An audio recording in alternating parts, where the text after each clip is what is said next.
Tonight. Tonight's presentation is going to be by Mark Funky, City Administrator. I see we've got the City Attorney here. I don't know why. I mean, he must be afraid the other guy's going to say something out of line and get us in trouble. So I see Jesse's here. We were asked why we couldn't have donuts. Jesse's the reason. Hey, well, if you're going to be here, you're going to get picked up. Is that your pacemaker or dinner call? Can you turn that knob right behind you? Thanks. There. It's only a fire call and you can shut it off. Yeah, everyone, let's grab our boots and hats and go right on the trucks with them. I forgot where it was. So tonight we're going to talk about the budget. If you have complaints, who's here from the first ward? Anyone have complaints? Well, Mike, I guess we don't have a complaint session. No, I see 3 from the first ward here. Well, our turnout wasn't good, but we're trying. But we're here for everybody. 4 from the first ward. 4? Well, we're here. Yeah, we 5 counting us, 6 5, counting us. 6. So. But I guess our complaints don't count because we don't complain. No, we just we're always happy. we just take and deal with them. But anyway, we wanted to get this out. There's a lot of information, a lot of things to go on, and we want to give you a chance to ask questions and have a dialogue. And we're kind of strange down here on the first ward because we don't know what 2 minutes is. You can talk as long as you want and ask as many questions as you want. So does it all have to pertain to the budget? What's that? Do the questions all have to pertain to the budget? Or can they be? I don't care. I'm not going to stop anyone. That's up to Mike. If you didn't know, that was Mike's wife that asked the question. So. Anyway, Mike, you got anything to say? Just after Mark gets done, then you can ask questions. And as we said, they don't all have to be focused on just the budget. But if you have a budget question, this is a perfect time to ask because he can answer that question. But if you have other questions, feel free to ask them and we'll try to get you answers. Let's take our little survey. Who's here from the first ward? Who's here from the second ward? Tony, you counting them? Mm-hmm. Who's here from the third ward? We get a prize if we have the most. Who's here from the fourth ward? Fourth ward wins. Who's here from, they don't know where? Well, we want to thank everyone. We want to thank everyone from the staff that showed up and Tony for putting this on. And Mark, it's yours. Okay. And we'll get out of here. You're just going to flip it, Tony. Okay. Well, hi, everyone. Thanks for being here tonight. Thanks, Mike and Steve, for inviting me to do this. We really have tried to make a concerted effort to educate about the budget and to be as transparent as possible. So this is another opportunity for us to do exactly that. I just have a short presentation. We'll go through a few things, and then I got room for questions at the end, as they said. So try to answer whatever questions you have, budget related or otherwise, and we'll just see where we go. Okay, so first thing, if you would, Tony, advance the slide. I was kind of discussed to talk sort of about how the budget process works. So I thought the best way to kind of talk about it was to just look at the calendar. Just a second, Mark. Yeah. Does anyone want a handout to go with his slides or need one? They're both the same, either one, so. Okay. Everybody's good? Okay. So really the budget process this year was a little bit different than in years past. We started with a kind of a unique thing back in March. We started what we call budget subcommittee. We met with 4 council members, 1 from each ward. So Councilman Huntley was the representative from Ward 1. Let's see, Ward 2 was Larry Consbrook, Ward 3 was Maggie Esch, and Ward 4 was Brian Hoffman. And then we had 9 or 10 different meetings with the subcommittee. The mayor also participated in the majority of those meetings as well, where we just met with each of the different departments and talked about how they work, what their challenges are, and just really kind of high-level overview to, in some cases, a kind of deeper dive about each of the different areas of the city and how they operate fiscally. So that was from March to April. And then once we got through that, that really then kicked off to kind of give us some feedback. And almost forgot. So we had another major change this year.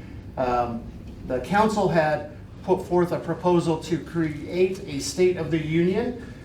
So what that looked like was in I'm trying to think what the timeline was on it. Well, I think it was the last week of February. We had a retreat at the library. That was the first week of March. Was the last week of that's right. February was the address. Was the address. And then we had and then the State of the Union. Yes, Yeah. somewhere like that. So what it gave us an opportunity was just have an open forum. I think we were at the library for, I don't know, 4 hours or so, and just dialogued about a lot of things. What are concerns? What are areas that are focused for, especially with 4 new members of the council, a new mayor, just really gave us a chance to kind of hear their minds and where they see things and how they want to go. So that'll be an annual thing that happens every year that culminates with the mayor giving a State of the City address at the first council meeting in March, I believe. So that kind of kicked it off. Then we got into the budget subcommittees, and then that kicked off the more normal budget process from the city staff side of things. So working with all of the budgets, all of the different department managers, going through with their staff, talking about their budgetary concerns, budgetary needs, all those kind of things. That happened May, June, and July. And then that led to the budget work session that we had a training and planning meeting, which was June 16th. That gave us some more insight, gave us another opportunity to kind of get the community involved, get council involved. And then that led to July 21st, which was the first presentation of the draft of the budget. We tried to look at this timeline to make sure we're giving council plenty of time to review. Because the budget book, if you've seen it, it's pretty daunting. It's a lot of pages. And there's a lane right here if you want it. Yeah, so you can see right over there. I mean, it is not a simple thing. It is very complex, and there is a lot of moving pieces. So we want to give council plenty of time to review, ask questions, help us understand concerns so that we can address those things. So after we had the first draft of the budget, I think I got a number of questions from Councilman Anderson, Councilman Rowan, and was able to pull some information together, address it, which then also helped give me some guidance on what we would need to do when we got to the next step of the draft. Tony, if you flip, which is the second presentation of the draft, which just happened a few weeks back on August 18th. So at that time, that's where we dug a little bit deeper into the capital projects that are happening in the general fund. If you attended that meeting, which I know from a lot of faces I see here, many of you were at that meeting.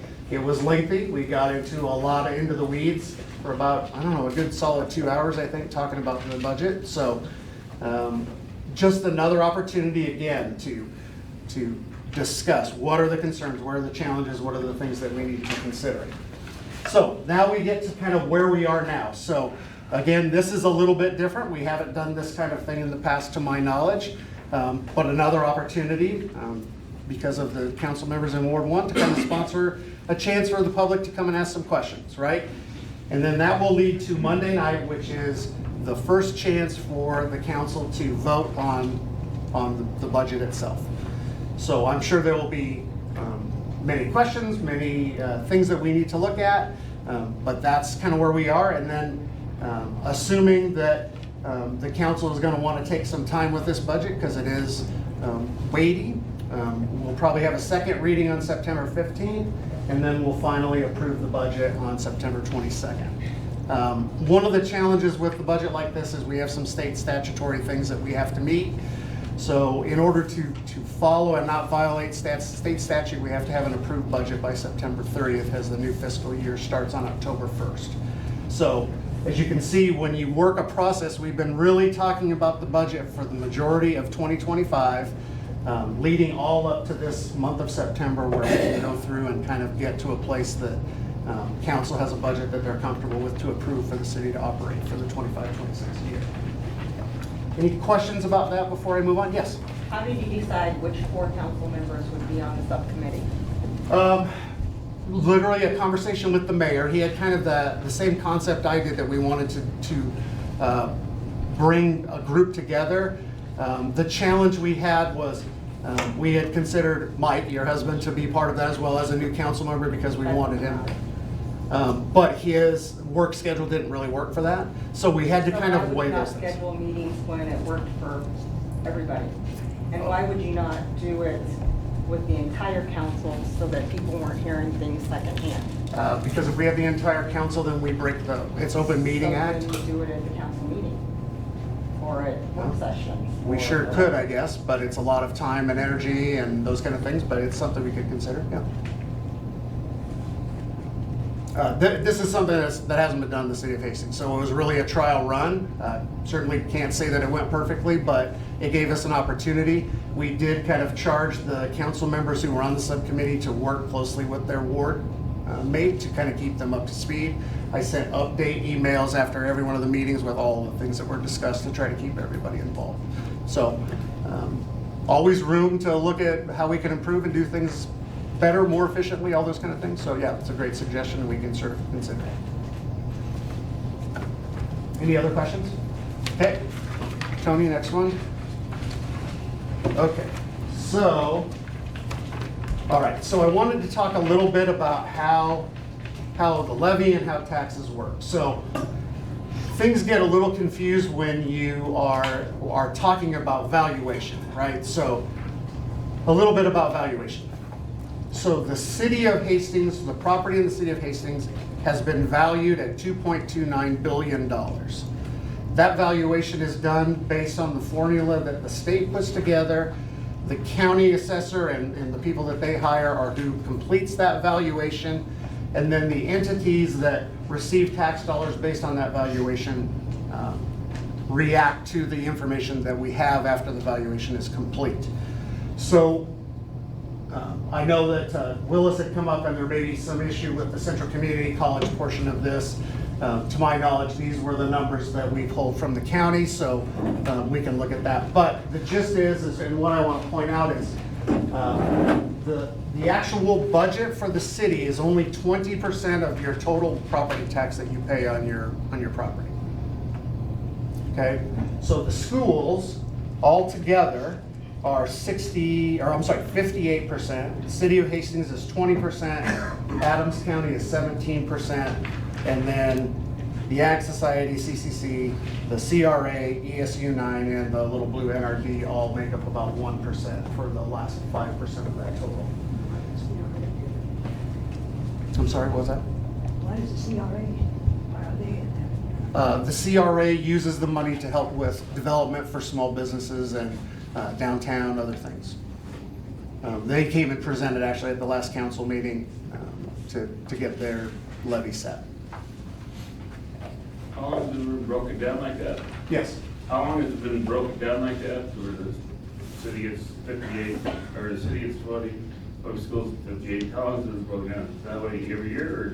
Yep. Usually this is part of the presentation that we give, but I think it kind of gets lost in the shuffle. That's why I kind of thought this was a good opportunity to kind of present it again. The percentages do change from time to time. Last year we were about 19.5%, and the county was 14% here, and then had some bonds for 3%. So these things do kind of move around a little bit, but as a general rule, that's kind of the breakdown. We usually figure about 20% is the city's portion of your property tax. So year to year, you pretty much know what you're gonna get. Yeah, pretty close. I mean, obviously, we don't know what the valuation is gonna get. That's the number that kind of is hard to factor in. But yeah, we kind of know what the percentage is depending on what the valuation lands. Yeah, great question. So what I really wanted to kind of showcase is we use this according to like the Census Bureau, census.gov. The average price of a house in Hastings is approximately $200,000. So it's a good round number to start with. So how do you come up with that? That is a number based on census that, they have the valuations for these areas. I don't know exactly how to do it. The city doesn't have anything to do with figuring the valuation. So that is a number that we got from the US government, that average. It's actually 211,000 is what the average is on census.gov. I just use 200 because it's a round number. Although that's pretty high price for, being we don't have enough housing in this town. Well, part of the reason valuation goes up is because we don't have enough housing in this town. So, Who could afford to live? I'm sorry, what was that? I said, who can afford to live in a place like that, 200,000? I don't know. There's a lot of people that have houses that are much more than that. That's the average. That means that half of the houses are more than that.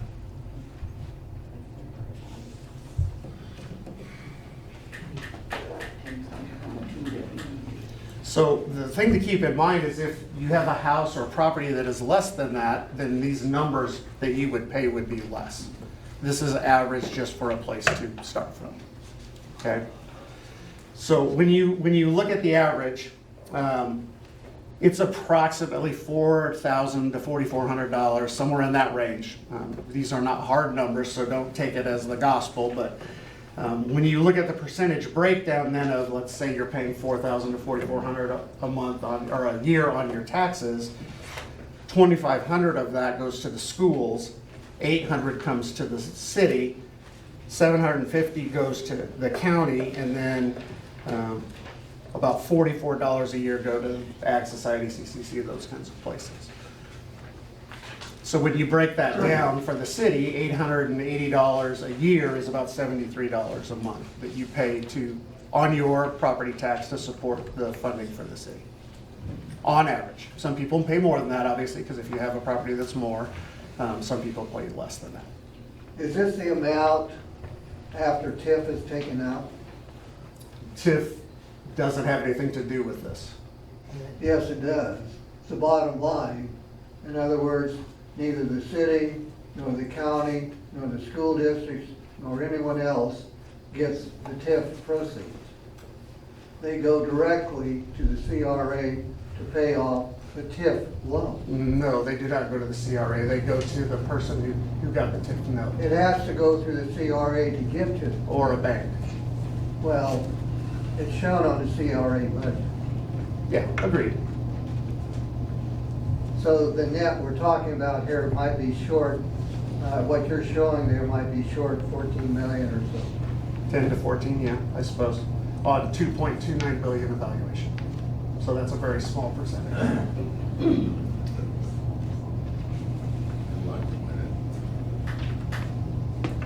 Okay, this makes sense? Any questions about this? Okay, let's move on to the next one. Okay, so one of the things I hear quite a bit is the city should run like a household or like a business. So I thought I would try to do some things with terminology to help clarify some things, because we realize when you get into any kind of a business, there's acronyms and there's terminology that get used that might be different from what the average person uses. So just a few things here. Like, you'll hear the city when we talk about the budget, we'll talk about revenue and expenses and operating and capital. Right, so those things equal things like in your household, in your budget, what you might be dealing with on a monthly basis. So, for example, revenue, what the city gets for revenue is not limited just to, but is for property tax, sales tax, those kinds of things. That's where we get the revenue to operate the city, to provide the services that you all enjoy within the city. For someone at home, that equals your income or your paycheck. And so that is, weekly, monthly, bi-weekly, whatever your way of income coming into your household is the same kind of thing, okay? Expenses, as we would call them, equals bills. So in your house, you pay bills. For the city, we pay expenses. So we pay payroll, fuel, supplies, those kinds of things.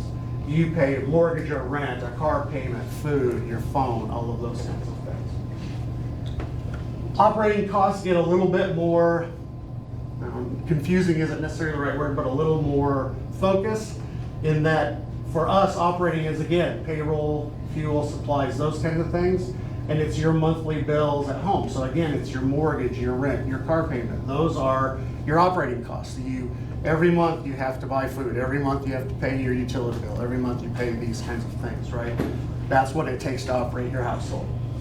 Then we have capital expenses. So what it for us is, those are building projects. Those are any new vehicles. Those are all those kinds of things that we need to be able to purchase one time to be able to continue to operate and move forward. So generally speaking, in the budget every year, we have a couple of police vehicles. They're on a rotation to get replaced so that we can keep our technology and everything at a high level so that we can operate and police have the equipment to help serve the public and keep you all safe. For you all, one-time payments are maybe you save up to buy a new car.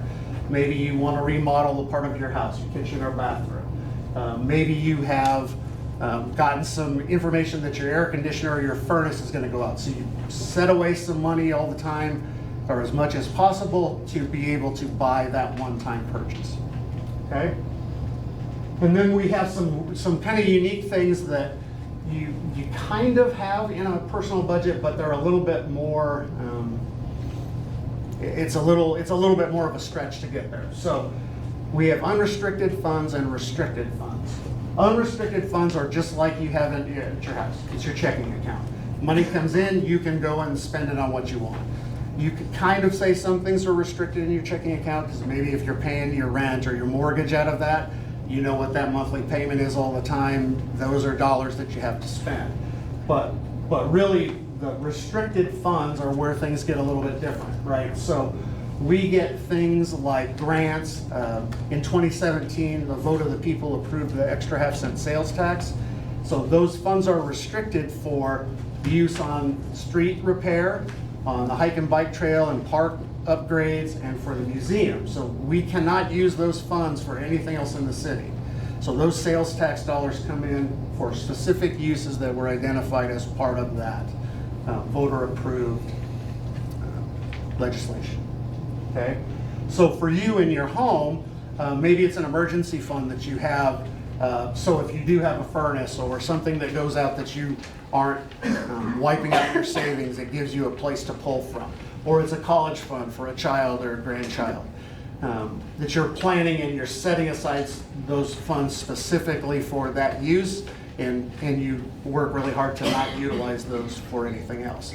Where we can only use certain things or certain funds for certain things, you still have the flexibility of that being your money. So it's restricted to a point, but if you needed it for something else for a different purpose, you could sure adjust it with that.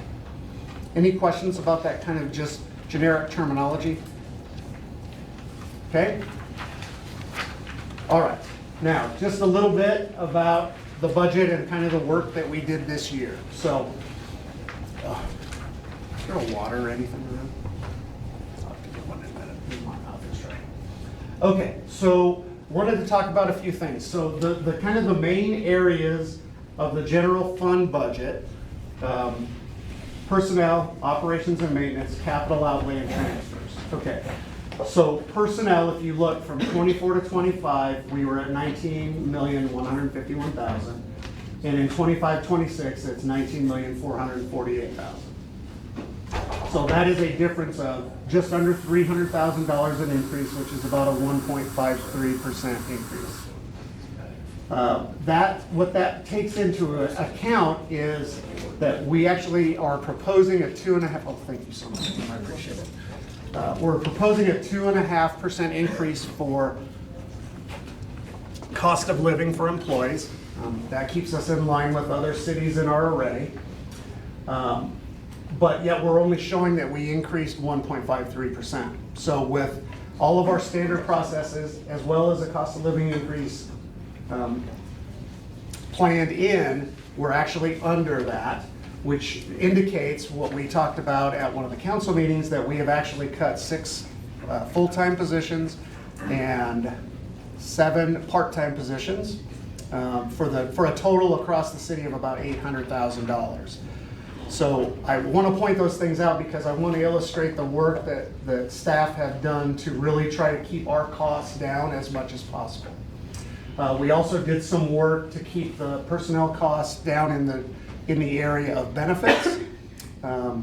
We made some changes to like deductibles and out-of-pocket things for the staff to put a little bit more burden on them, but to keep our costs down because insurance costs, as I'm sure everyone recognizes, continue to rise and are very expensive. That is no different for an operation as big as the city of Hastings. Okay, then operations and maintenance. This is where we probably made the best strides. As you can see in the red, we were able to cut a little over $300,000 from our operating and maintenance budget from 2024 to 2025. This really illustrates the work that our staff did to really dive deeply, take out some of those need versus want kind of things, and to make strides to keep our budget as low as possible. Okay, then we get into capital outlay. So you see that we're up a little bit about. She has a question. Yes, I'm sorry.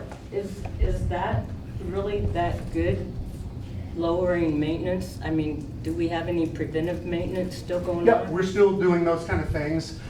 We just cut back on things that maybe there was a little bit of bloat, but mainly it was just things that were put in the budget that we didn't necessarily think we needed to keep moving forward. So I'll give an example. I'll state it publicly so I can take my beating from the employees. We had been giving employees, each employee was getting $60 a year for a clothing allowance. So they could go to the shop or the store and they could buy something that said Hastings, City of Hastings on it.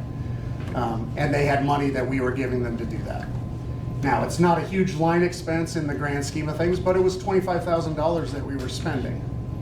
Because when you have that many employees, it adds up very quickly. So that is $25,000 that we felt was really a want more than a need, and so we cut that out of the budget. That's just one example of the kind of things that we did that were maybe a benefit to the employees or a benefit that helped a certain department, but we cut those things back or eliminated them altogether. Do you have a department or somebody that goes around and checks the city buildings so that? Yes, we have a maintenance department that does that work now. Okay, well, we walked by the auditorium the other day and what street is that? Third or The street. fourth. Anyway, the pillar things out there and stuff are all breaking up all around the bottom of them and Okay. stuff, and I thought, are they just gonna let this building go to hell too, or? Well, we're trying not to, but I'll address that with them and make sure that we're taking a look at that. It's probably on their radar, but I haven't gotten an update on that one, so we'll check on it. Thanks for bringing that up. So are you saying that the employees that may not have a logo on their shirts now then? They are still able to buy things. The city's not giving them any money to go buy those shirts. It hasn't gone over well with employees. Well, my concern is if somebody goes to a door and people come to the door to answer the door, they don't know who that is. There's still utility logo or uniforms. Those city things, logo. the uniforms didn't change. It's just personal shirts for them to buy that have steady stuff on it. That's why we thought it was more of a want than a need. But yeah, look, the uniforms, those things didn't change. We still have uniform allowances in all departments. It would be like saying, okay, the police can't buy uniforms anymore. We don't want that, right? We want police to identify themselves so we know who they are, right? Great question. Thanks for clarifying. Okay, so then we get into capital. So you can see that capital is up about almost $620,000. The biggest portion of that, because it gets a little bit misleading. So we have some projects that we have to spend money on, but we're getting reimbursed from the federal government. We have two airport projects. One is an apron and the other is lights. One of them gets reimbursed at 95% and one of them at 90%. So when you look at that, and that is about 3.3 million of that 5.25 million. So the biggest portion of that is money that we have to show it as an expense, but we also have a revenue line item that comes back in to offset it. And we're only paying about 10% of that total cost of that project. So $300-ish thousand is what we're spending to get $3.3 million worth of work done. Okay? And then the big one where you see 66.25% in transfers. So you can see it jumped up from 1.8 million to 5.5 million. The biggest portion of that difference, which is 3.6 million, is $3.5 million for City Hall. So it's a one-time expense that's being transferred out of our cash reserves to cover the cost for City Hall. So if you take that out, it's only like less than 1% increase actually in capital from last year, or in transfers from last year to this year. Does that mean City Hall's supposed to be almost done? Getting close. It's supposed to be done February or early March if they stay on schedule at this It point. looks pretty done to me, so. They got almost everything inside, all the walls and everything are up inside. It's coming along pretty fast. It was slow. We had about a 2 or 3 month time in there where I was wondering if anything was gonna get done on it, but they've made a lot of progress. Got another question. So Yes. you reduced 13 positions? Mm-hmm. Do you know how many positions? Yeah, we have just over 400, 405, 410 across all departments. Were they filled? No, these are eliminated, no longer in the budget, gone. But were they positions that were currently filled? Some were ones that were on the books that we no longer carried the funding. So I'll give you an example. My position as Assistant City Administrator, when I moved up to the City Administrator, I did not continue that position. It's gone. It's been removed from the books. We had I think it was a parks position. Oh, there was a library position that had been on the books and they hadn't filled it for a couple of years. With our new library director, I talked to her, she didn't think that she needed to do it. They've been operating without it. We were able to eliminate that. No one was cut from these positions. Another one that had been filled is we had 12 IT people in our information technology department. We had someone leave and take a higher paying job at NPPD. They all were always doing that to us. So now we have 11 people in our IT department. We just didn't refill that position. We just eliminated it. So those are the kind of decisions that we've been making this last year to try to keep these costs down, to try to work on this budget to keep things in line as much as possible. Okay?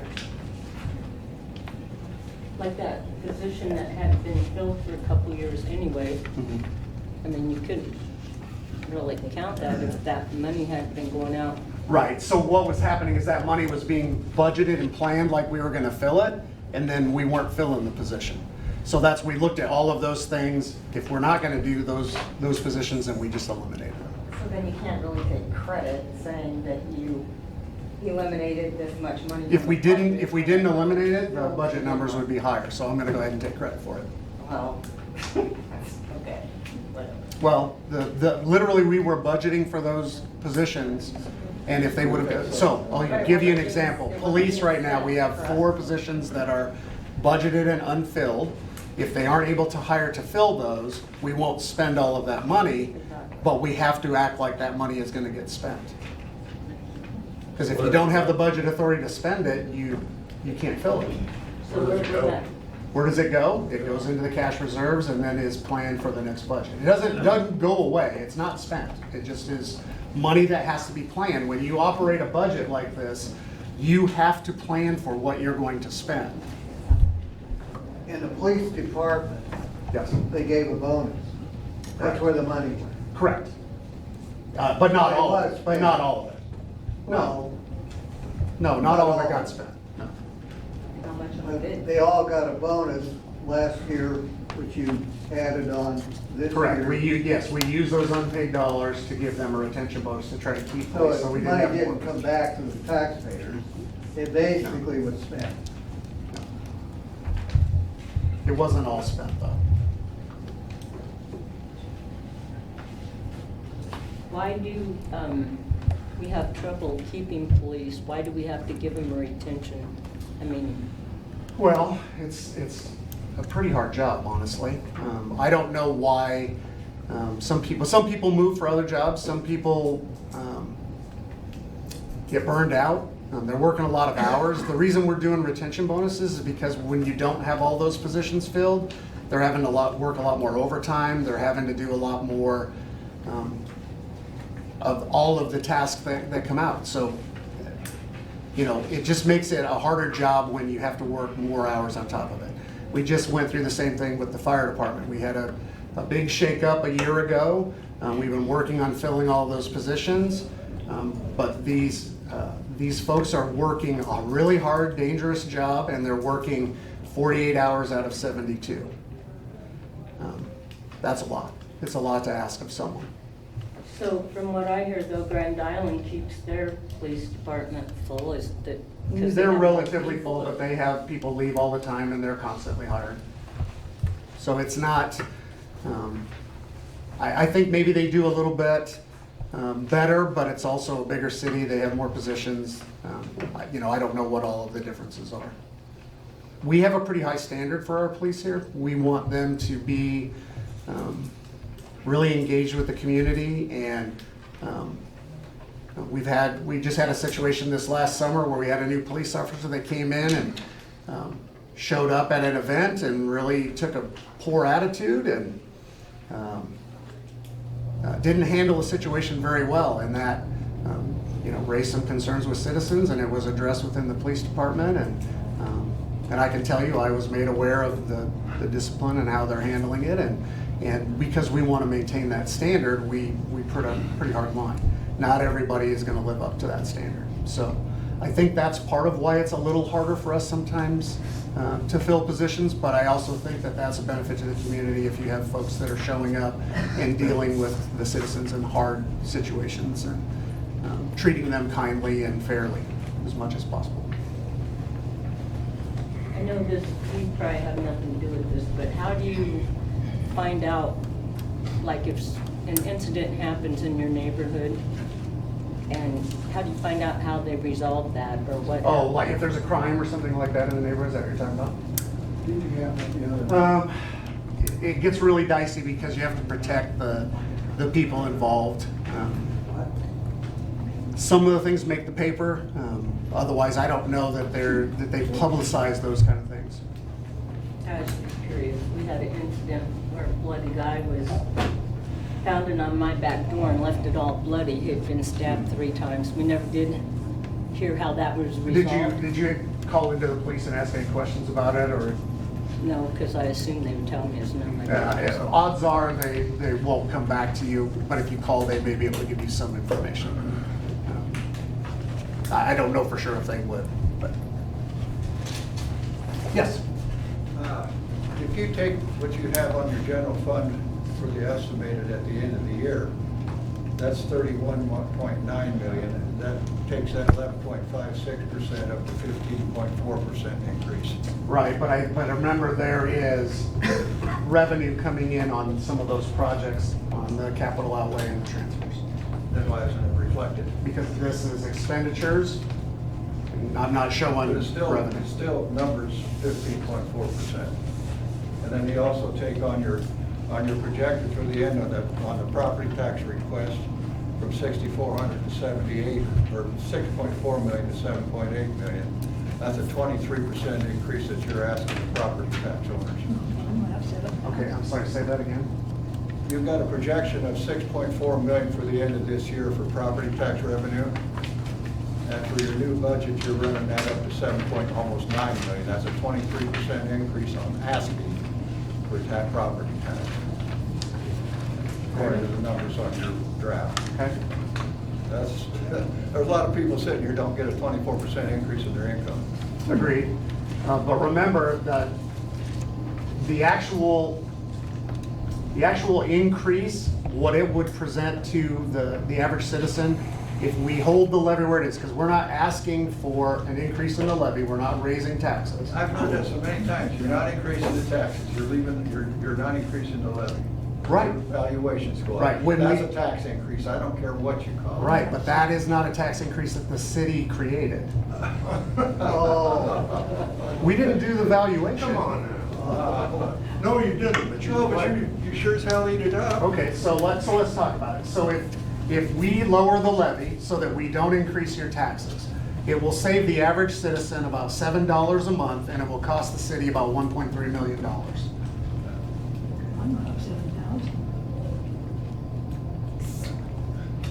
So we are running a budget where we're balanced on operating and we are short on capital and we only have so much cash, we have to then make decisions about what we have to cut back. Have you thought about bonding, the improvement at City Hall? Sure. So what that does is it costs us more money. Interest rates are higher than what you can make on the cash. So we're gonna spend more money on that and we're still gonna have to use the cash. Spread because- out over 30 Right, but we years. don't have the revenue to cover it, so it still has to come out of our cash reserves. Oh, you have different ideas about finance than I do. Well, I just know that generally bonding works the best if you have revenue to cover it. If we're pulling it out of cash, why would we pay interest on the cash instead of just using the cash? You have the cash. We do have the cash. You have the cash in Hastings Utilities, you have the cash in the general fund. For a while. Well, when you don't have it on the budget, you look at the budget, when you don't have money for gasoline, you don't buy it. Okay, so what would you like us not to buy? Well, I've had plenty of opportunity to express that. I think most of the people that have watched me know that, so. If you don't know about it, then apparently I didn't speak very well. Yes. I have a question. Yes. On this budget this year, the city hall is still not done. Is this, any of this money? Yes. Well, I'm just curious because I Right see here. all the building. 3.5 million is the final to get City Hall finished. And it's in that transfer. What will be the total cost there? Right now, it's between 8 and 9 million. What was the estimate of? Seven. The contract was 7.2, Yeah, right? 7.2. 7.2, but that didn't include all of the asbestos and all those other things on the front end. Were those ever brought to the council Yes, so it they was would all know brought to the that? council. They know what the additional cost is? Yes, remember, this has been And going the on change for. orders that were done, they know about each one of them? Yep. After the fact, though. Not before it was approved. I guess I was wondering what authority they would have to go ahead and authorize payment for a change order that the council had not approved. Well, the council did approve the amount of money to spend, and we have a purchasing policy that outlines what we can approve. In the budget, in other words, so you inflate the budget so they have plenty of room there? Sure, if that's how you want to look at it, Willis. I've seen a couple. Yeah, the gist I get is that we're just corrupt and we don't know what we're doing, so. Oh, I didn't say that.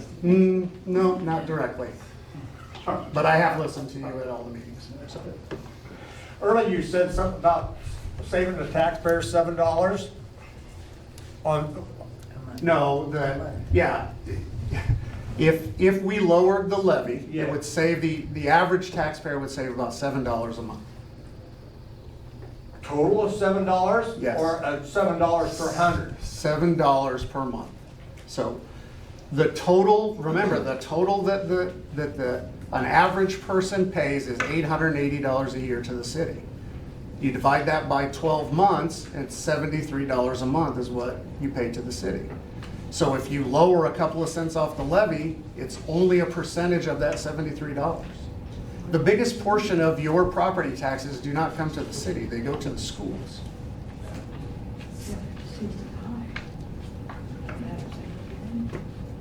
Yes? I have a question on sales tax on your revenue side.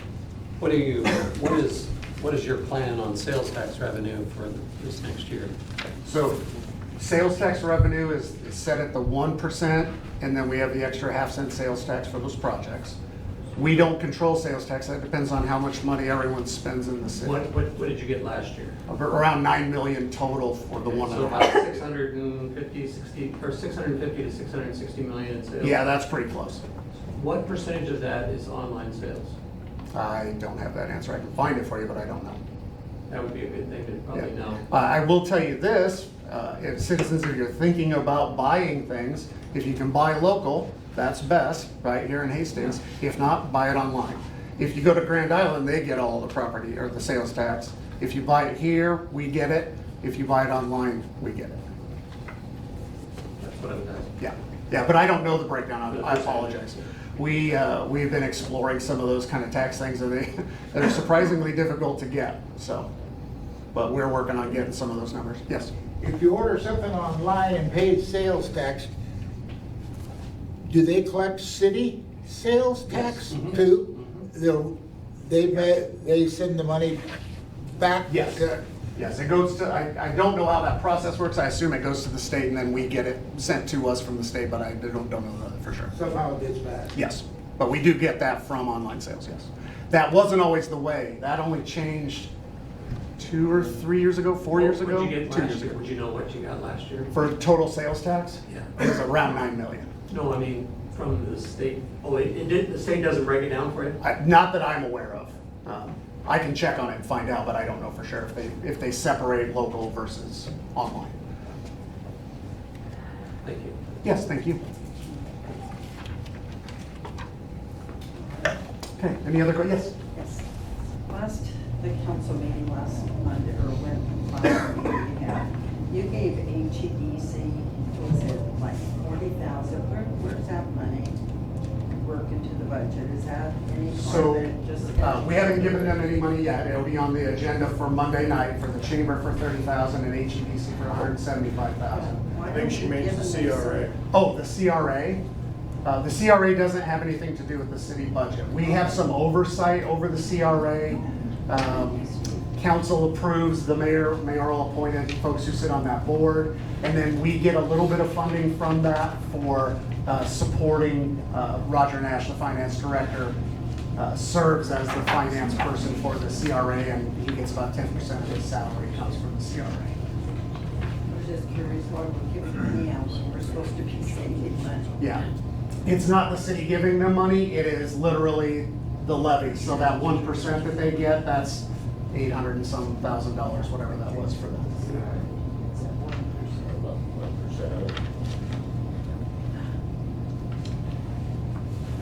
Any other questions? I have a question, but Yes. it doesn't pertain to the budget. Okay.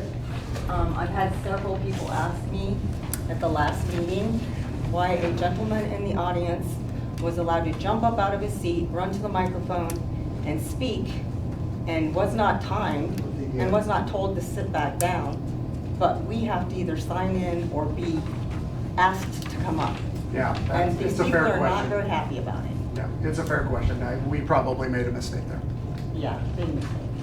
And the other thing is, not the last meeting, the meeting before, the council and the mayor both agreed that Shannon would have 10 minutes to talk on HEDC, and she would have 10 minutes to talk on chamber or whatever else she talks about. And she was allowed 45 minutes. People are not happy about that either, when we only get 2 minutes, and we are paying our taxes to pay your wages. Why is that? I don't, JD, you want to respond to that? That's probably on me, Not being you. new. I really thought that the HEDC comments were important. That the city council heard them and heard her presentation. So I didn't know ahead of time she was gonna go 45 minutes. You could have stopped her. I could have stopped it, but the city council kept asking her questions. If I stop it, then I shut down on my city council on asking questions, pertinent questions that they want. One of them was your husband. Yeah, right. He asked quite a few questions, so to see, I mean, everybody, I wanted to hear what she had to say, and I wanted to hear the questions that the city council came. I'm new, it was probably a mistake, probably something I can look at in the future, but I can't go back on it now and change anything. Well, it's just that in the previous meeting, you all agreed she would only get 10 minutes because this next meeting was going to be a very full agenda. And you guys all agreed to that. I get it. Anything else? On anything? Yeah. Don't know that I have all the answers, but I'll do it as best I can. Several years ago, when the city took over the utilities, the mayor then and the city administrator came up to the utilities and talked to all the employees. A question was asked by an employee about the street lights being on our utility bills. Well, Dave Patat was the administrator then. He says he had never seen that anyplace else before. So I brought a piece of paper to show you. Washington State Supreme Court found Seattle guilty of doing just exactly what the city is doing with our street lights. I'll give you a copy. Yeah, I'd like to see it. Also, does anybody know when the sign at the Industrial Park West is gonna get fixed? Whether Yes. he's fixed or I don't know the taken down. timeline, but HEDC has a drawing and they're working through getting that all done. Because it's been Kevin, do you have any kind of sometime timeline or? We've issued the permit for that sign, we haven't heard back from the sign company, so they're in the process. It's of in getting it process, installed. but yeah, you're right, it's been bad for a while. It looks bad. Yeah. Agreed. Where I was going with that though, in August, Saturday's 16th Hastings Tribune, it talked about the in lieu tax being on the utility bill, so all the customers are going to be paying for this in lieu tax now. So I'm glad you brought that up because that was the next thing I was going to talk about. So payment in lieu of tax pilot, as you might hear it, is already on your bill. It's been on your bill forever. It's in the budget. It's in the budget. It is part of the rates right now. Right. The change that is happening is the utilities department requested to pull it out of the actual rates for water, gas, and sewer, I'm sorry, water, gas, and electric, and show it separately so that we can show the actual rate and then show the dividend, as we're gonna call it now, assuming it gets approved, that is going to support city functions. So is our utility bill going up because of the lieu tax then, or just? No, it is not going up. It's a move. The only way that your bill would go up from pilot to dividend is if we increase the dividend amount, which is potentially being proposed to council for them to make a decision. The advantage of pulling this out is its transparency so you can see. The reason that there is a payment in lieu of tax or a dividend, they're essentially the same thing. It's just how it's shown and what we're calling it, is because all of the utility buildings, all of the, WEC, North Denver, all of those things, they don't pay any property taxes. They don't pay any of the same kind of things because they fall under a tax umbrella. So that is a way for them to equalize so that the city isn't being harmed, because think about the valuation of the WEC plant, right? And so if that valuation isn't captured as part of the sales tax, that could be harmful to the overall general fund budget. So that's why they do those things. Okay, the Hastings utility bill is not the only utility bill I get. I get a Southern Power utility bill. Okay. And they serve, I forget how many counties there are, but they pay less in a lieu tax than the utilities does to the city. Like I said, they pay less, but yet even Adams County is in Southern Power District. Right. Is it just part? Is it gas or what's your? Electric. It's electric. Southern Power is just electric. Okay. So you fall on their electric, but not on Hastings Utilities Electric? Is that how it works for you? I've got a place outside of the jurisdiction of Hastings Utilities. Oh, I see. It's separate from your residence. Okay, thanks. I just wasn't sure how that was working. Okay. I'm just wondering why Hastings Utilities got to pay more than what Southern Power does to all the other counties. Maybe it's because they cover a bigger area. I don't know. I don't know enough about Southern Power that I can speak honestly to that.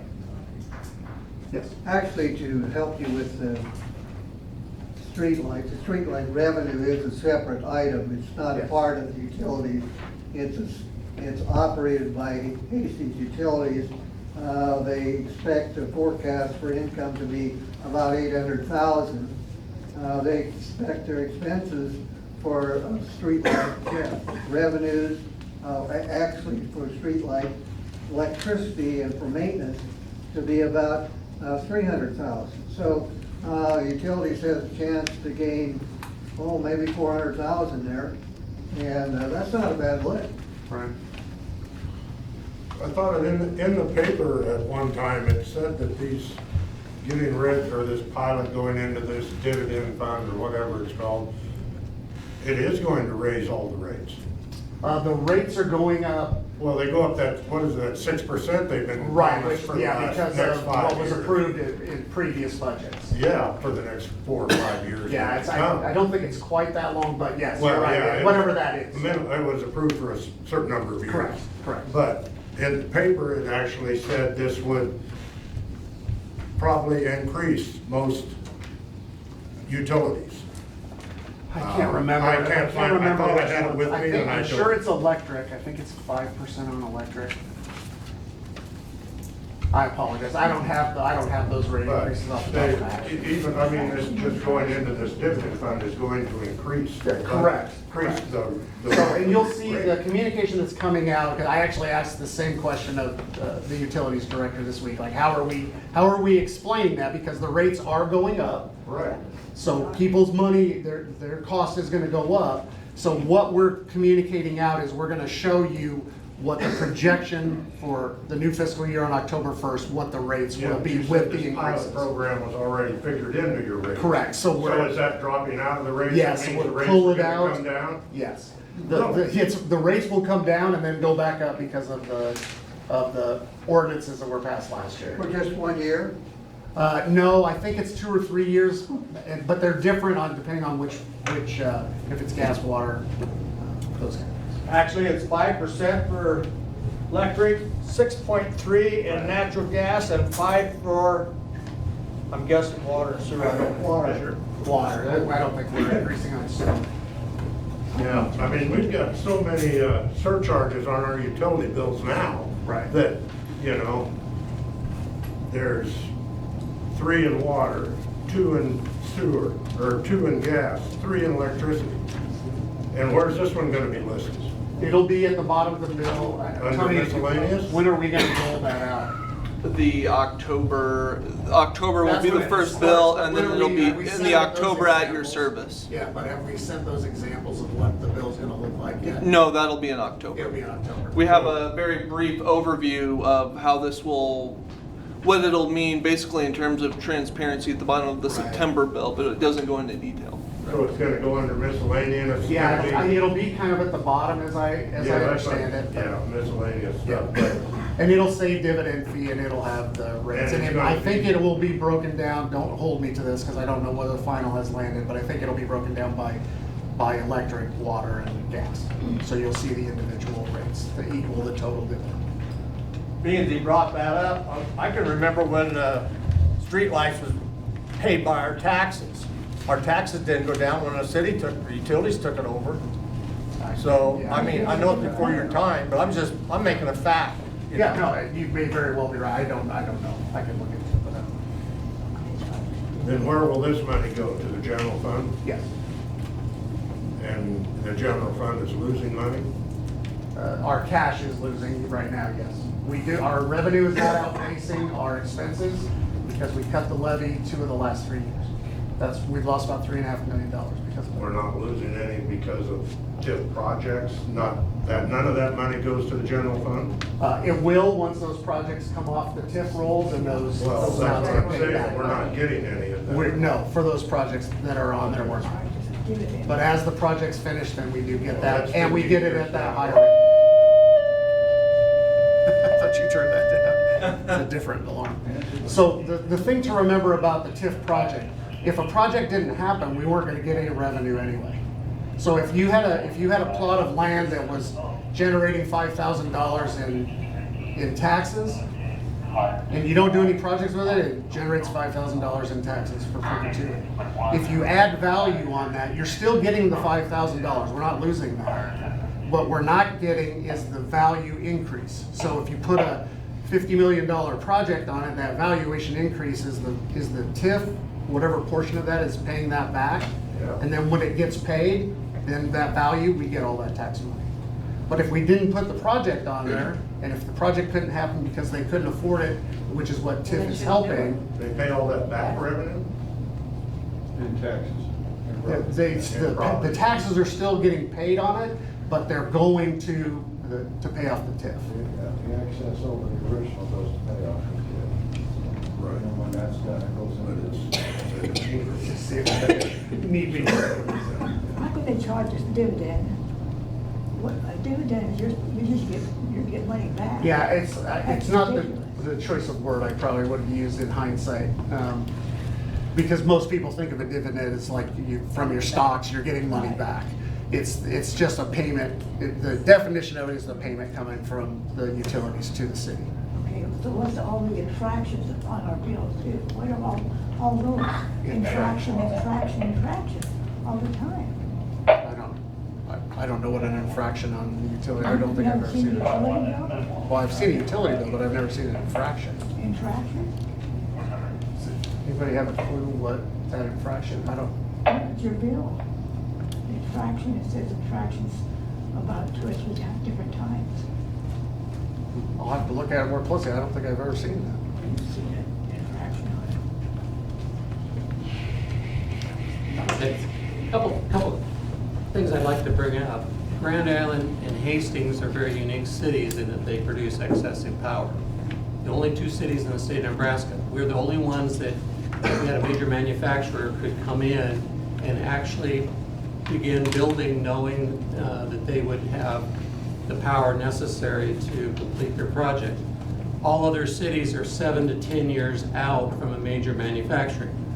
What is HEDC, or what is the city who controls HEDC, some of their budget? And we understand that HEDC is a private corporation that you have no control on, other than maybe picking a few people or picking some people and getting the $175,000. But what is HEDC doing to try to capture that? Because that is the one thing I've noticed in Grand Island. They understand they have excess power. And here's what we've been complaining about the utilities and what our utility rates are going up. If we would pull that money out of the consortium that we're paying, that we're only receiving wholesale pricing for, and we had a business that would then be paying more than the wholesale rate of the consortium. I mean, if I was OPPD, NPPD, or any of the part of people of the consortium, I'd make darn sure Hastings would never grow because I'd like to buy their cheap power. Omaha's putting a new Google plant in, 440 megawatts. That's unbelievable. That's what I heard. So they're going to want to buy all kinds of power. What are we doing to try to bring businesses in here to take back our money from the consortium so that we can lower, because the whole purpose of putting Unit 2, in my understanding, was that it would maintain a lower, it would expand, but it would also keep the ratepayers' rates stabilized. Right. In fact, we even had a ratepayer stabilization fund at one time that we've now, I think, cleaned out. So I'm just saying, what's the city doing for that? I mean, I've had these conversations with council members, mayor, all that, but I don't see that. I tried to bring in a business into this community, and I was fought. So how long ago was that? Last year. It was last year? Within the last year. And HEDC fought you on bringing a business We in? we don't have a mechanism. I couldn't tell them what the rate would be for their electricity or their gas. We don't have a packet that says, this is what we're offering. Well, I think we do now. I can't say that we did then, I don't know. But I've seen that she has packets that the HEDC puts out to interested parties to show them what we can offer. I know she's actively engaged with search firms all over the country. She's doing all kinds of things to try to encourage business. As you might imagine, it's competitive. Not every business is going to narrow a list down, and we've made the final. There was a company, I don't know which company it is, I guess, but it was between us and Wichita, I think, and Wichita had something to offer that we did not. Ground that was ready to go, and we don't have that right now. But it costs money to do those things, which is why it's important that we continue to help HEDC so they can try to do that kind of stuff. I would encourage them to go to trade shows. I know that the comment at the work session or the planning session for the year, it was poo-pooed to look at going to these trade shows. I can tell you my business went up 10% in casting and machining based on going to trade shows and picking up business. I would encourage the city to be going to trade shows because then you find out what the needs are. Mm-hmm. I didn't know that we had excessive power that would change everything compared to Omaha, Lincoln, or any other city other than Grand Island. I think I think you're 100% right. We do have excess power, and we do have, it is a marketing tool for us. Our challenge is land. We have some land and they're looking at some things to try to get options on so that we have some opportunity to grow. Mayor and I have had conversations with HEDC about a new industrial park and what that could look like to get some shovel-ready ground. But all those things take time and money, and unfortunately, you know, we're playing catch up on some things because we've had a lot of transition at HEDC, and I do think Shannon is doing a lot of the right things, but you're right, we probably need to continue to grow and focus on things. Just seen on the news that MPPD was the cheapest rates for electric. Any place I think the whole United States, as far as I know. Yeah, I didn't catch what they Nebraska is said. in But the my top concern 5 is, for if safety. we got our own electrical plant, why can't we at least meet what MPPD has? Why is Hastings Utilities not the cheapest on anything, any utility bill? It used to be. They used to be, yep, they used to be, but they're not anymore. That's a good question. That's when we owned it. Until we had Marv Shelton. That was good. Yeah, I don't know. I don't have an answer for you. See, I've got another one then. Years ago, the Magic Building still has 3 floors, but the top floor couldn't be put into apartments because it didn't have an elevator. The owner then didn't want to spend money to put an elevator in. So how's come all these new apartments that are all over, that are 3 stories, don't have an elevator in, and only 1 stairway to get out? Where was the planning and zoning at for that? When were all these decisions made? I don't know when this all happened. Well, it's something to look into, because we got 6 units sitting out there that, and maybe all the rest of them are too, that have no 2 stairways or no elevators. Stairways, what they call it, Huh? Put it on your radar, ADA, they can have over. I could explain it, but it would take a long time to explain it. Maybe get with. Yeah, you can come into the office and I'll tell you everything that happened with the plan review for those structures. And why, and what code we followed to determine that. Yes. Get back to your budget here a little bit. Make sure I've got this straight. You're gonna ask for 11.56% more than what you were actually have allotted? No, that's what the change in the budget is, not what From we're. last year? Yes. And over the last 3 years, how much has the change you've done? I don't know off the top of my Roughly? head. Seems like a lot. It may very well have been. Last year it went up significantly. The $3 billion is in there and everything else, but it's a lot. I mean, our property valuations have gone up 30% in 3 Significantly. years. You know, I would like to point out to everyone, I also live in this community. Yeah. I also am suffering from all of these same things. Well, I take this very seriously. I hope you do, because But your wages is a lot more than mine. Yeah, but I also have a lot of student loans and stuff that help me get here. regardless of all that, you were comparing cities' income and stuff to basically mine. And I have to live within my budget. Why can't the city, or my income, why can't the city live within their projected income? Why does it have to go up every year? You did lower the levies, I agree, but did the amount of money you get go up? Right, Overall. so the problem is just like inflation in fact affects all of us and every time you go to the grocery store, all of those things, it affects the city as well. All of those costs have continued to go up, and in 2 of the last 3 years, we cut our revenue. We don't have ways to go get other revenue. But did you cut the levy, right? Yes. Did you actually cut the revenue, so you had less money than you had the year before? Yes. And I show you there where these are the 2 big things. Right. And we're balanced, and we cut a lot of money.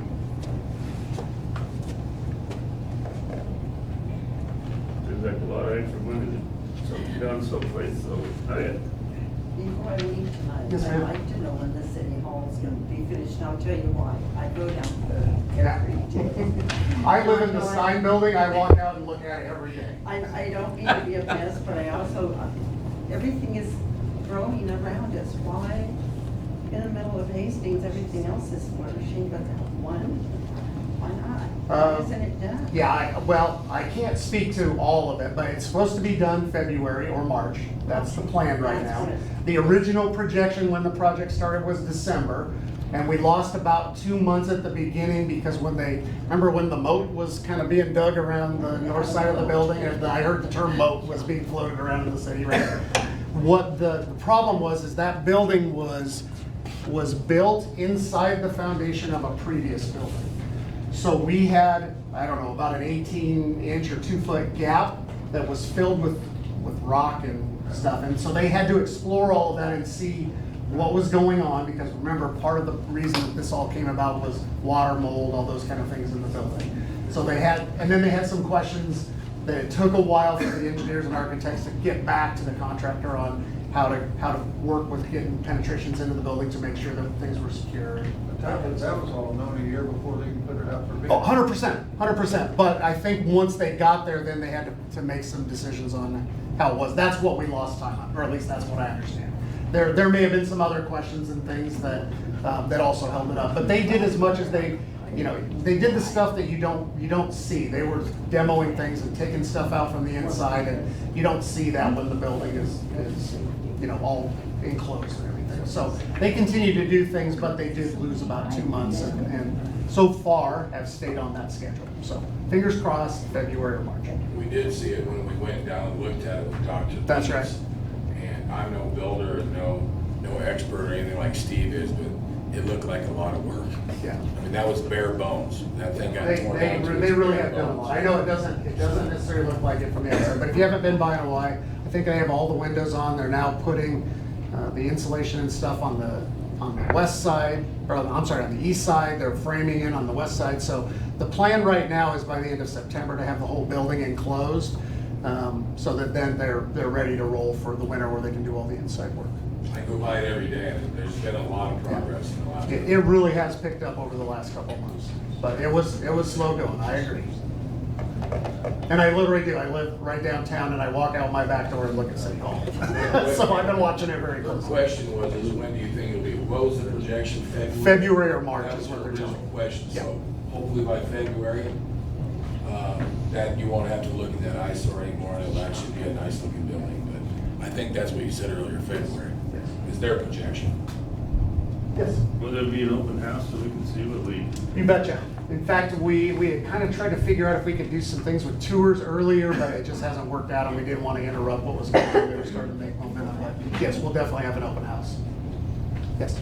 I wondered how and why and who decides to blight an area?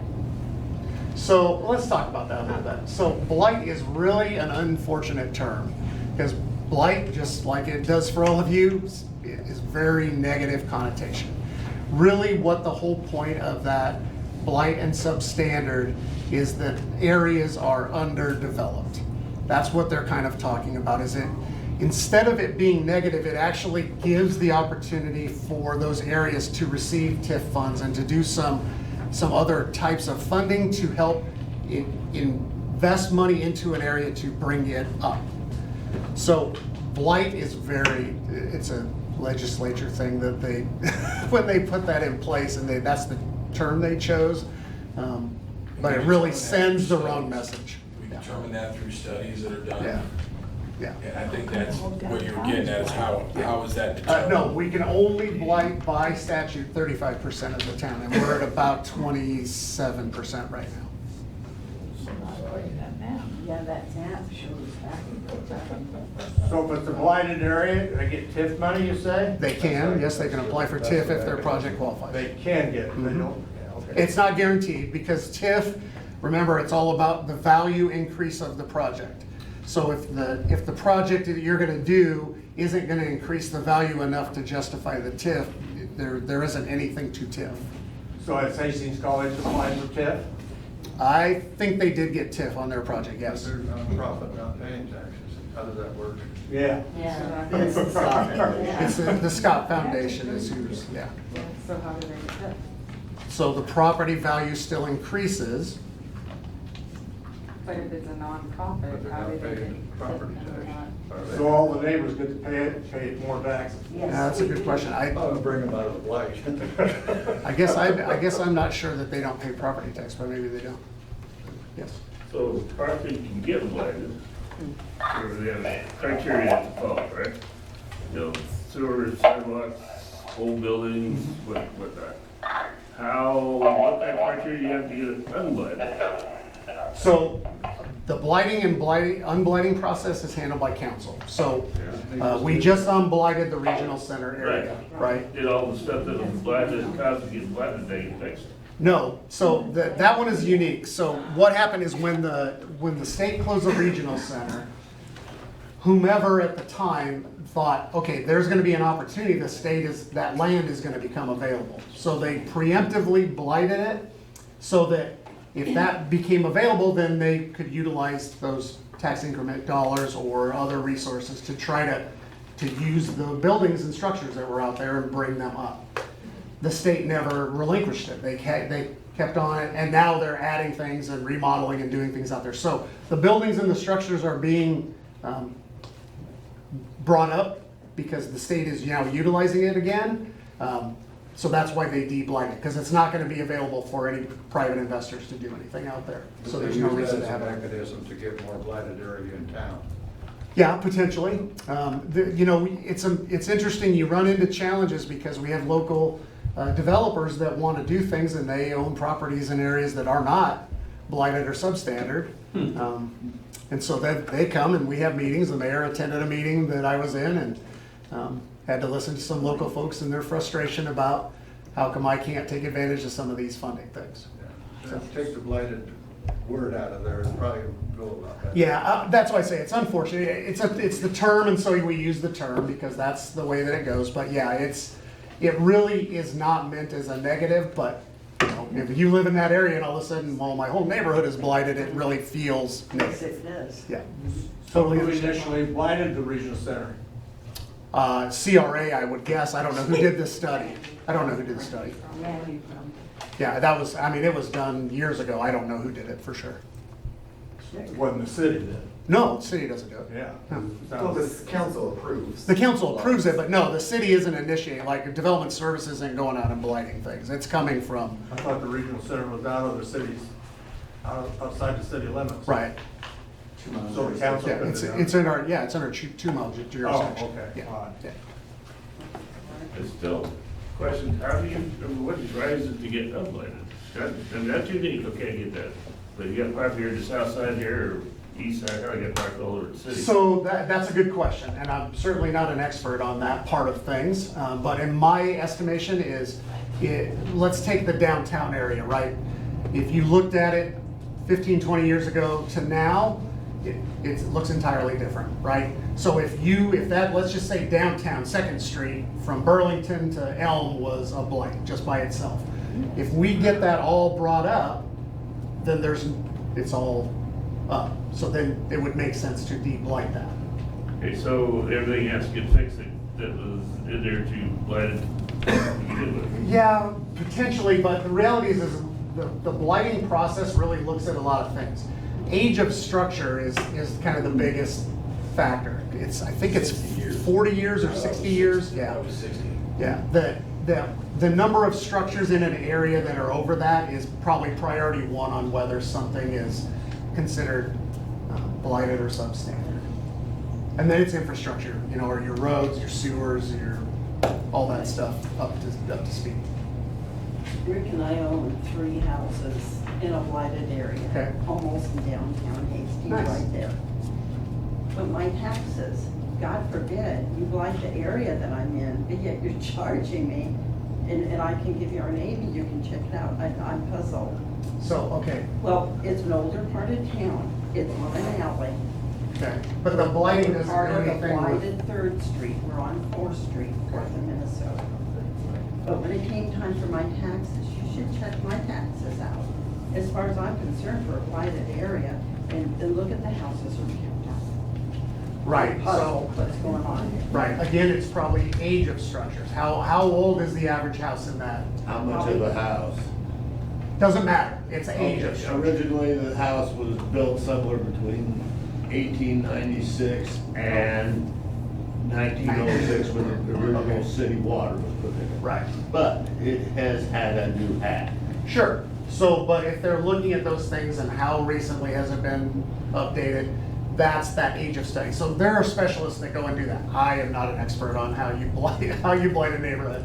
I haven't bought done the house, it was $7,000. Right now, they're saying it's $140,000. Okay. You see what I'm saying? Right. And they updated that twice in 1 year. This county assessor did. Right. Right. And where's that money going? So that just is the valuation that is used to determine how much the entities get. So the valuation of the community, the reality is this, the plus side to a valuation increase for a property owner is if you go to sell the property. If you're living in it, all you're doing is seeing an increase in your taxes. Yeah. Right? Fair enough? But the reality is if the value of your property never increased over time, if you bought it for $7,000 and then you've done all this stuff to it and it's still worth $7,000, that's not positive for you if you're trying to get out from under the property. So valuation, while we don't want to see huge increases like we have the last 3-4 years, valuation increase is a natural progression of property. So you certainly can see valuations go down, but it's not as common because progress and inflation and costs of things go up. So, and yeah, it's a challenge. I'd just like to get that money out of it. You know? Yeah, and that's the thing is, right, is it worth $140,000 in your eyes? If you go to sell it, that's the only way you would find out if it was worth that. One of the houses, I believe, was sitting at about $70,000, and now it's $112,000. And well, it doesn't matter. Well, and the blighting doesn't have anything to do with the valuation. Those are two separate things. So Just to clarify, you were correct, 40 years. It is 40. 40. Okay, I couldn't remember. I think 60 is micro-tip. I was gonna say something was 60. It was micro-tip. There you go. So I've got a question to interject. You may not be able to answer it, but since Kevin's here, he might be able to answer it. And some of these people probably have the same question. The 26th and Elm, that sidewalk up there has been grown up with weeds. And maybe it's mowed, because I haven't driven up there in the last few It's days. just all weeds. But the weeds, when will those weeds be mowed? Because people used to walk up and down that sidewalk and they haven't been able to use it for Good question. several months, and that's public property. We'll address it very soon. Well, they've got a sign up there, sidewalk closed. Yeah, my point. Yeah.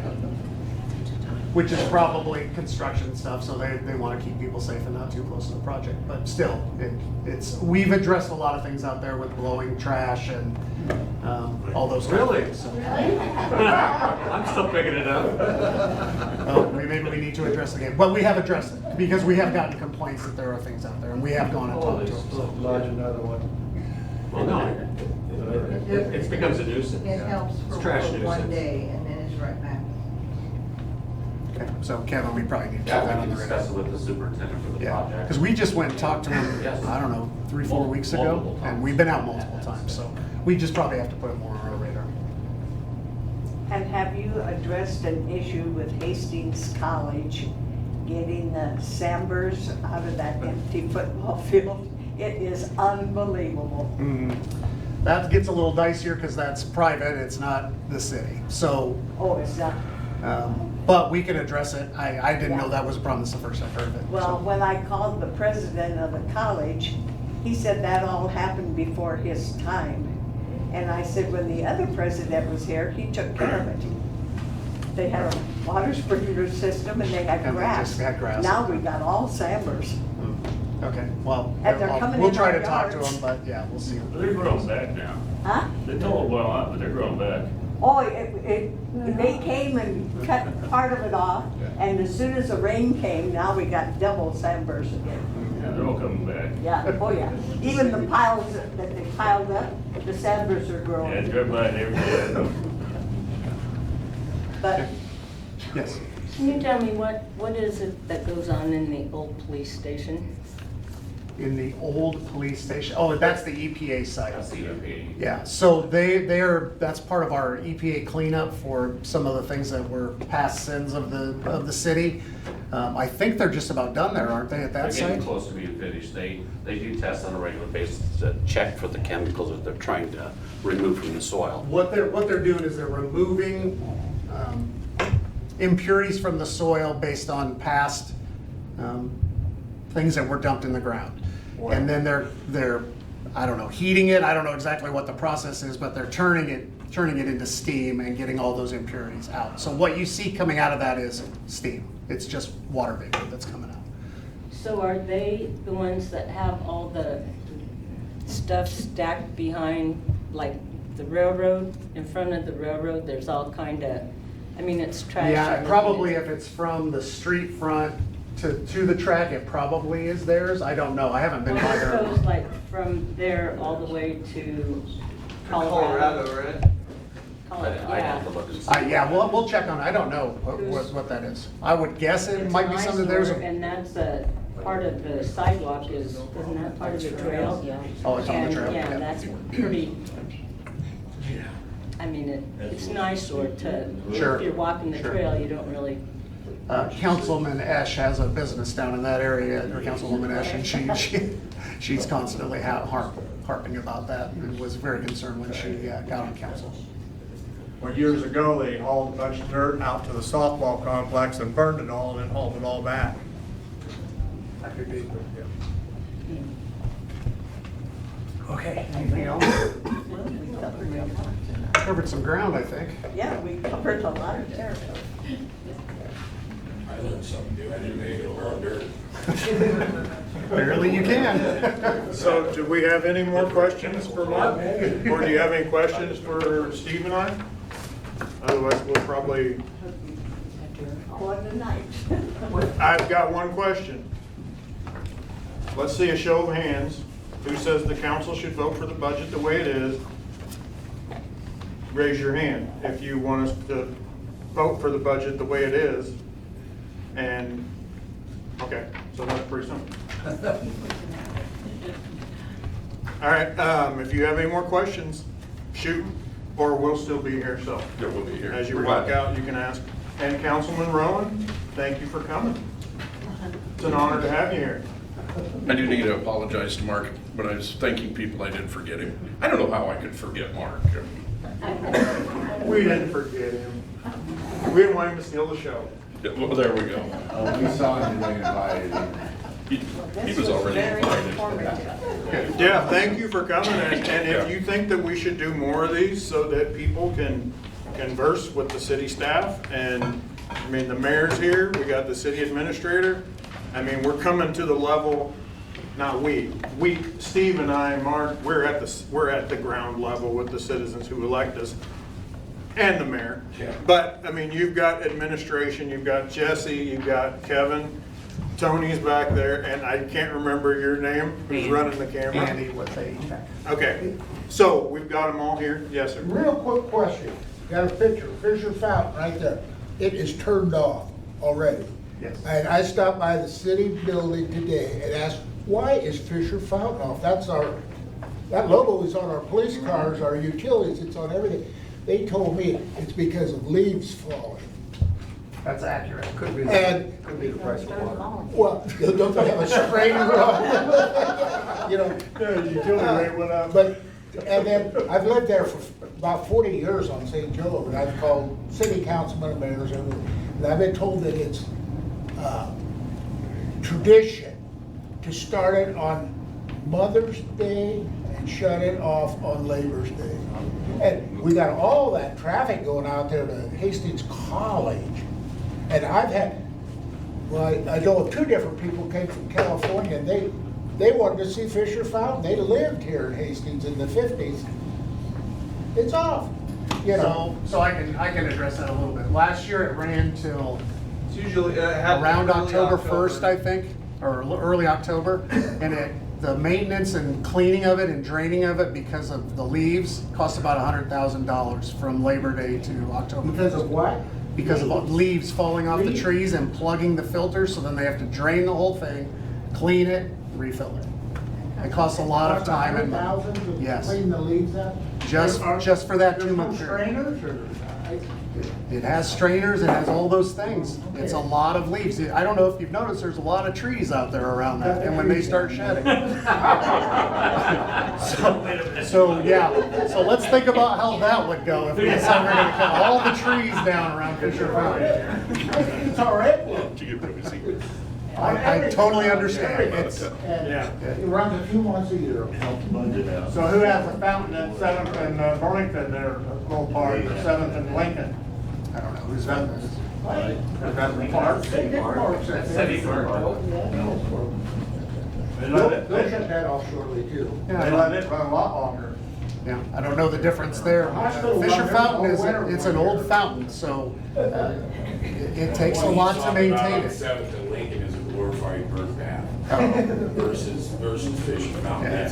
That's like comparing New York City to Hastings. I mean, you have to remember that, when did Fisher Fountain get rebuilt? When was that? 1980s. In the 80s? Okay.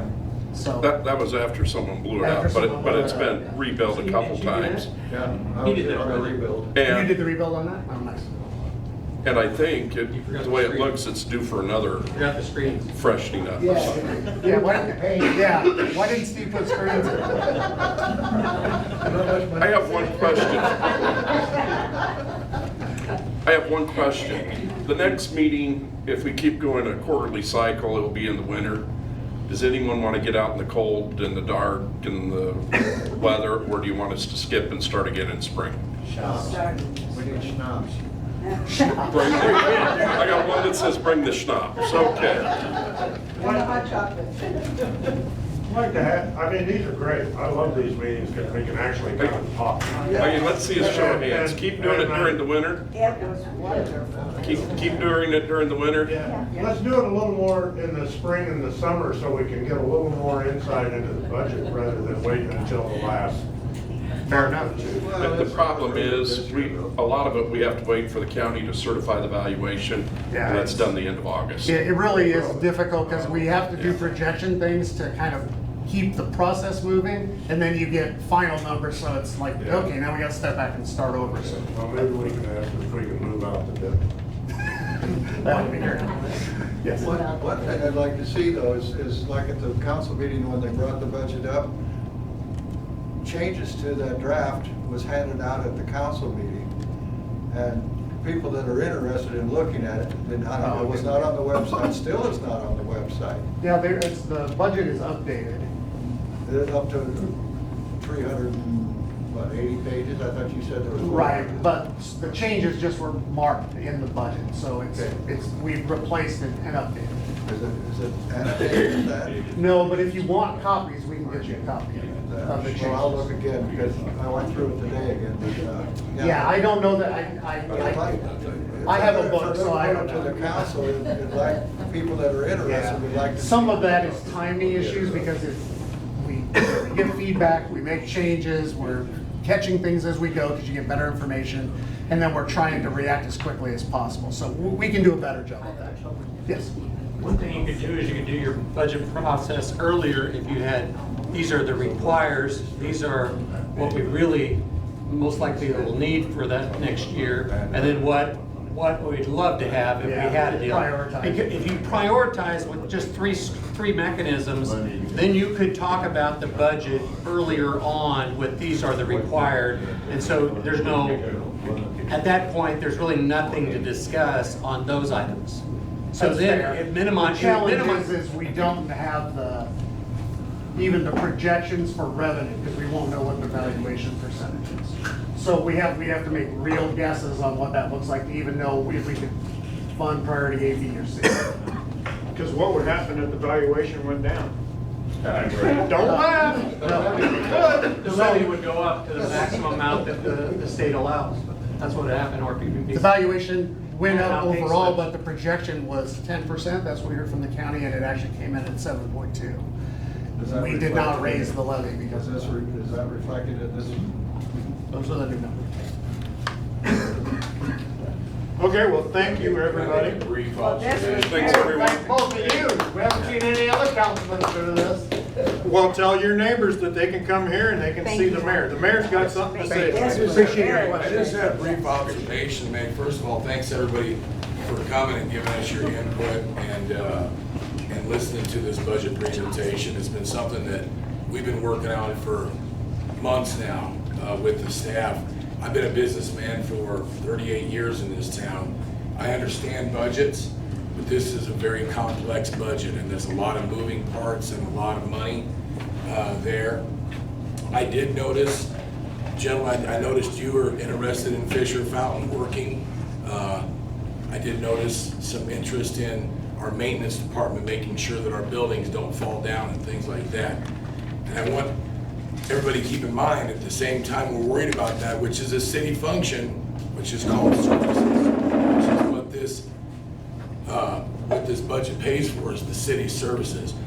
And then when the question was asked of everybody who wants to raise their hand if they approve the budget the way it is, and I saw nobody raise their hand.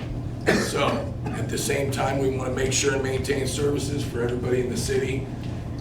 It's not like anybody's trying to be secretive about anything. We're trying to do the best we can. This is a non-revenue generating entity. It is a service generating entity. That's how this city pays their bills, is through the budget. So keep that in mind, that services are important to everybody and services are important to keep our town beautiful. So please, when you look at that, I mean, give these guys a break. They've done a lot of work on the budget and they've done a good job so far with what I've seen. So I'm not an expert, but as far as budgets go, they put a lot of work into it. So I just want everybody to realize that they put a lot of hours into this budget. Well, thank you all for coming. This one's for you.